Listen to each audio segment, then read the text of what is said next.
تو اس طرح کے تو حضور نے فرمایا ہے کہ 30 دجال پیدا ہوں کہ وہ آخرت کو بالکل بھول گئے، اللہ کو بھول گئے، اسباب کے اندر گم ہے، مسبب الاسباب سے ظہور ہو گئے، دنیا ہی دنیا ہے، آخرت کو بھولے ہوئے، مادہ ہی مادہ ہے، روح سے کوئی سروکار ہی نہیں، آخرت پر دنیا کا پردہ پڑا ہوا ہے۔ یہ دنیا جو ہے در حقیقت کیا ہے؟ وَمَا الْحَيَاةُ الدُّنْيَا إِلَّا مَتَاعُ الْغُرُورِ، یہ دھوکے کا سامان ہے۔ ہاں غلام تھے بیچارے یا نوجوان تھے، نوجوانوں پر بزرگوں کو خود ہی حق حاصل ہوتا ہے، جو چاہے کرے، اور غلام تو ملکیت ہوتا ہے، زندہ کا ذبح کر دیں تب بھی کوئی پوچھنے والا نہیں۔ تو جو بیت رہی تھی بلال پر، ابو فقیہ پر، زنیرہ پر، جو ان پر بیت رہی تھی، جو خباب پر بیت رہی تھی، جس طرح ہلاک کیا گیا ہے حضرت سمیہ کو، حضرت یاسر کو، یہ ساری تکلیفیں انہیں بھی تھی، لیکن کیا اس کا یہ بالواسطہ عیسیٰ محمد کے لیے نہیں تھا صلی اللہ علیہ وسلم؟ آپ کے ساتھی، آپ کے جانثار، لیکن آپ ان سے بھی کیا کہیں، فَاصْبِرُوا فَاصْبِرُوا فَاصْبِرُوا۔ جب ابو جہل بدترین ٹارچر کر رہا تھا حضرت سمیہ اور حضرت یاسر کو رضی اللہ تعالیٰ عنہ،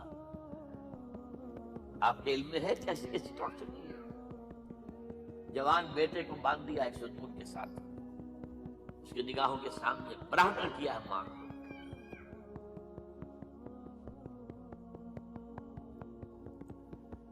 ہاتھ میں ایک مورتی ہے، جب تنگ آ گیا ستا کر تنگ کر کے مار کے حضرت سمیہ ٹس سے مس نہیں ہو رہی، کہتا ہے تم ایک دفعہ کہہ دو سمیہ کہ ہاں اس مورتی میں بھی کچھ ہے، میں تمہیں چھوڑ دوں۔ انہوں نے تھوک دیا، برچھا مارا ہے شرمگاہ کے اندر۔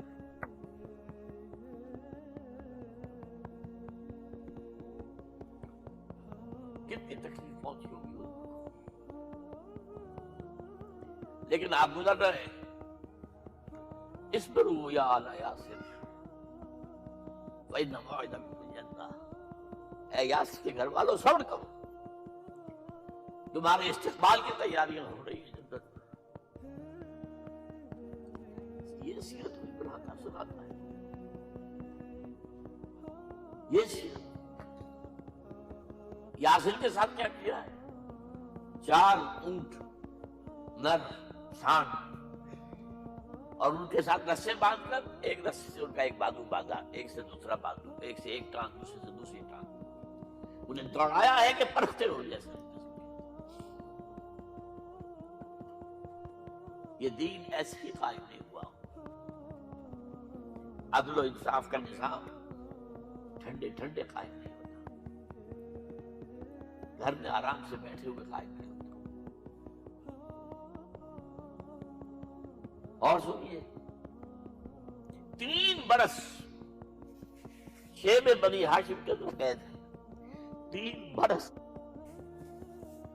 اور یہاں کی قید پر قیاس نہ کریں۔ یہاں تو جیل میں کھانے کو ملتا ہے، راشن ملتا ہے، جیسا بھی ملتا تو ہے نا، اور لیڈروں کے لیے تو کلاس 1 لاکھ 20 لاکھ ہے۔ لیڈر تو لوگ جب آتے ہیں جیل کاٹ کر معلوم ہوتا ہے کہ شاید کسی صحت افزا مقام سے تشریف لا رہے ہیں۔ وہاں کیا تھا؟ ٹوٹل بائیکاٹ، ایک گھاٹی، ادھر پہاڑ ادھر پہاڑ، دونوں طرف جو ہے پہرے، کوئی کھانے پینے کی چیز اندر نہیں جائے گی، اور پورا خاندان بنی ہاشم، وہ بھی کہ جو ایمان نہیں لائے، وہ قبائلی زندگی تھی نا۔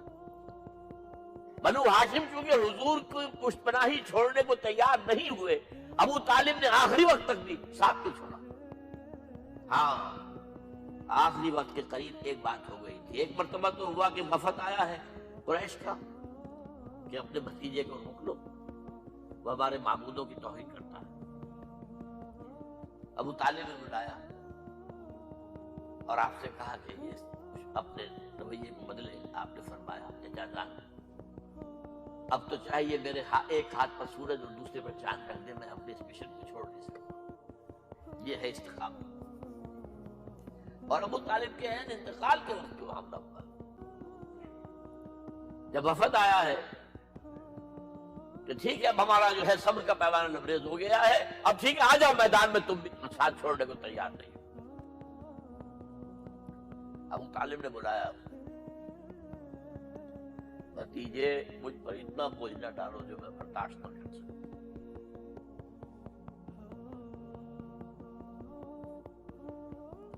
حضور کی آنکھوں میں آنسو آ گئے۔ چچا جان اب تو یا یہ بات بری ہوگی یا میں اپنے آپ کو ختم کروں، اسی میں ختم ہو جاؤں۔ 12 شعب بنی ہاشم میں 3 برس اس سال میں گزرے ہیں، ٹوٹل بائیکاٹ، کوئی کھانے پینے کی نہیں۔ کچھ لوگ تھے شریف النفس، مثلا حکیم بن حزام تھے رضی اللہ تعالی، اور بعد میں ایمان لے آئے۔ حضرت خدیجہ کے وہ رشتے دار تھے، وہ پہاڑ پر چڑھ کر ایک طرف سے رات کی تاریکی میں، دونوں دروازے تو بند ہیں، پہاڑ پر چڑھ کر چوٹی سے نیچے اتر کر کوئی چیزیں کھانے پینے کے لیے آئے بس، کوئی اور ایک آدھ ہوگا ایسا۔ یہاں تک نوبت آئی ہے کہ بنی ہاشم کے یہ پھول جیسے بچے معصوم بھوک سے بلبلا رہے ہیں، اور اس کے سوا کچھ نہیں ہے کہ سوکھے چمڑے ابال کر اس کا پانی ان کے حلق میں ٹپکا دیا جائے۔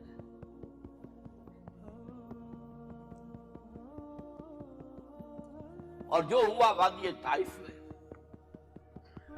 جب مکے والوں نے فیصلہ کر لیا کہ آپ قتل کر دو، ابو طالب بھی فوت ہو چکے ہیں، اب کوئی اندیشہ نہیں، کوئی خانہ جنگی شروع نہیں ہوگی، کوئی انٹرا ٹرائبل وار نہیں ہوگی،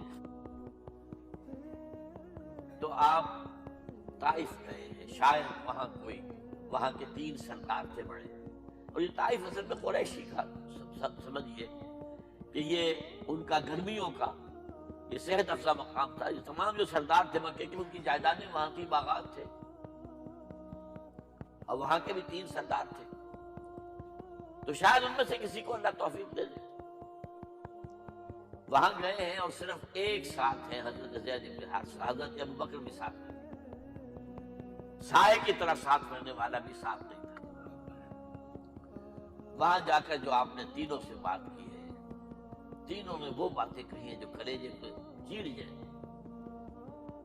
تمہارے سوا کوئی اللہ کو نہیں ملا تھا رسول بننا، نہیں، جاؤ چلے جاؤ۔ ایک کہتا ہے فوراً چلے جاؤ یہاں سے، اس لیے کہ ہو سکتا ہے کہ تم سچے ہو تو کہیں میں تمہاری توہین نہ کروں، اور یہ بھی ہو سکتا ہے تم جھوٹے ہو تو جھوٹے کو میں منہ نہیں لگانا چاہتا۔ 3 دن کی یہ سستی، اور اس میں کیا ہو رہا ہے، اسٹریٹ ارچنز جو کہلاتے ہیں ہمارے چھوکرے گلیوں کے، انہیں اشارہ کر دیا ذرا ان کی خبر لو، اب وہ پتھراؤ کر رہے ہیں۔ جیسے ہمارے ہاں کوئی آ جاتا ہے، کوئی نیم پاگل یا کوئی اور کسی طرح کا مست قسم کا آدمی، اور اس کے اوپر چھوکرے چاروں طرف ہوں اور ستا رہے ہوں، یہ نقشہ تھا، اور طائف کی گلیاں تھیں، اور محبوب رب العالمین تھے۔ ادھر سے پتھر آ رہے ہیں تو زید بن حارثہ رکاوٹ بن گئے، لیکن پیچھے سے آ رہے ہیں، وہ کیسے روکیں گے؟ پیچھے جاتے تو ادھر سے آ رہے ہیں، جسم لہو لہان ہے، خون رس رس کر زخموں سے جوتیوں میں آ کے جم گیا ہے۔ پھر وہاں سے آپ نکل کر گئے ہیں، ایک باغ میں تھوڑی سی جان پناہ لی ہے تھوڑی دیر کے لیے، جوتے بڑی مشکل سے اترے ہیں، خون جمع ہوا، اور وہ جو پھر دعا نکلی ہے آپ کے کلیجے کو چیر جانے والی ہے، اللہم الیک اشکو ضعف قوتی وقلت حیلتی وحوانی علی الناس۔ اے اللہ تیری جناب میں فریاد لے کر آیا، اپنی قوت کی کمی کا، اپنے وسائل کی کمی کا، اور لوگوں میں جو رسوائی ہو رہی ہے، الا من تکلنی الا بعید یتجہمنی اور الا عدو ملکت امری، مجھے کس کے حوالہ کر دیا ہے، مجھے دشمن کے حوالے کر دیا ہے، جو چاہے میرے ساتھ کر گزرے۔ فریاد ہے کہ نہیں؟ بڑی زوردار فریاد ہے، بڑی زوردار، لیکن پھر مقام عبدیت کا ظہور ہوتا ہے۔ ان لم یکن علی غضبک فلا ابالی،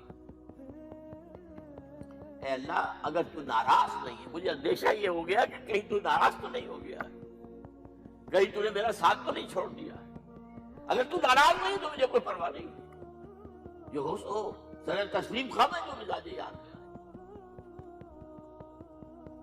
واپس آئے ہیں تو مکے میں داخل نہیں ہو سکتے تھے، وہاں تو قتل کا فیصلہ ہو چکا. باہر ہی آپ نے ڈیرا لگایا، زید بن حارثہ کو بھیجا، فلاں شخص کے پاس جاؤ، تم اگر امان میں لے لو محمد کو تو محمد آ جائے. میں تو میری یہ پوزیشن نہیں ہے، میں قریش کے مقابلے میں امان نہیں دے سکتا. دوسرے کے پاس بھیجا، اس نے بھی ایسے ہی جواب دیا. تیسرے کے پاس جب گئے حضرت زید مطعم بن عدی، اس نے کہا ٹھیک ہے میں امان دیتا ہوں محمد کو، وہ آ جائے مکے میں. حضور سے آگے کہا، اس نے فرمایا نہیں جا کر کہو، آ کر لے کر جا. کیوں؟ کیا پتا اچانک جو ہے میرے داخل ہوتے ہی کوئی مجھ پر حملہ کرے، قتل کروں. وہ تو یہ کہہ سکے کہ ہمیں کیا پتا تھا کہ مطعم نے جو ہے امان دی ہے. I never knew it. اب یہ قبیلے کے اندر یہ ہوتا تھا کہ ایک نے امان دے دی، سب کی طرف سے امان.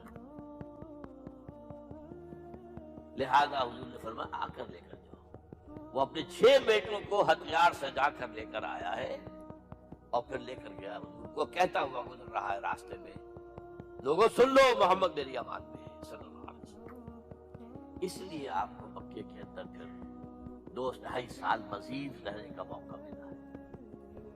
اور اتنا بڑا احسان آپ نے مانا پھر مطعم بن عدی کا کہ غزوہ بدر میں جب 70 اسیر تھے قریش کے حضور کے پاس، تو آپ نے فرمایا تھا کہ اگر آج مطعم زندہ ہوتا اور وہ سفارش کرتا تو میں ان سب کو چھوڑ دیتا بغیر کسی فدیے کے. بہرحال یہ چند باتیں میں نے آپ کو بتائی. باقی تو یہ کہ غار ثور ہے کیسی کیسی، اور پھر غزوہ بدر سے پہلے کی رات ہے، اور وہ آپ کا زندگی کا طویل ترین سجدہ ہے. اس میں جہاں تک یہ الفاظ بھی آپ نے کہہ دیا، اللہ اگر کل یہ جو 313 یہاں جمع ہے اگر یہ ختم ہو گئے تو پھر قیامت تک تیرا نام لینے والا کوئی نہیں ہوگا. میں آخری رسول اور میری یہ 15 برس کی کمائی ہے. اس وقت کہا حضرت ابوبکر 2 پیر ڈار کھیچے سے کھڑے تھے، حسبک حسبک حضور بس کیجئے بس کیجئے. بہرحال بدر ہے، احد ہے، زخمی ہوئے، دندان مبارک شہید ہوئے، خون اتنا بہا ہے کہ بے ہوش ہو گئے ہیں، اور خبر مل گئی ہے کہ آپ شہید ہو گئے. یہ سب کچھ، اور سب سے بڑھ کر حمزہ کی لاش سامنے آئی. کیسی لاش؟ ناک کٹی ہوئی ہے، کان کٹے ہوئے ہیں، پیٹ چاک کر کے کلیجہ چبایا ہوا ہے.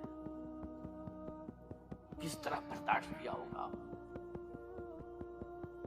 اپنے اوپر تاریخ کر کے دیکھیں. یہ حمزہ کون ہے؟ چچا ہے، دودھ شریک بھائی ہے، خالہ کا بھائی ہے، ساتھ کا کھلا ہوا ہمجولی ہے، اور اس کی لاش ہے. جو قلب اطہر پر بیت رہی تھی وہ مدینے میں آ کر ایک بڑا ماحول بدلا ہوا تھا. تب وہ بات سامنے آ گئی. جب آپ مدینے واپس تشریف لائے ہیں تو ظاہر بات ہے کہ زیادہ انصار کے لوگ تھے جو شہید ہوئے تھے. بدر میں مہاجرین تو میرے خیال 4تھائی تھے نمبر کے اندر، 3/4 تو انصاری تھے. اسی طریقے سے احد کے اندر معاملہ، تو مختلف گھروں سے عورتوں کے بین کرنے کی آوازیں آ رہی تھی، اس لیے کہ اس وقت تک بین کرنا حرام نہیں قرار دیا گیا تھا، ممنوع نہیں تھا. آوازیں سن کر حضور کی زبان مبارک سے نکل گیا، اما حمزہ تو فلا بواکی لہو، ہائے حمزہ کے لیے تو کوئی رونے والی بھی نہیں ہے.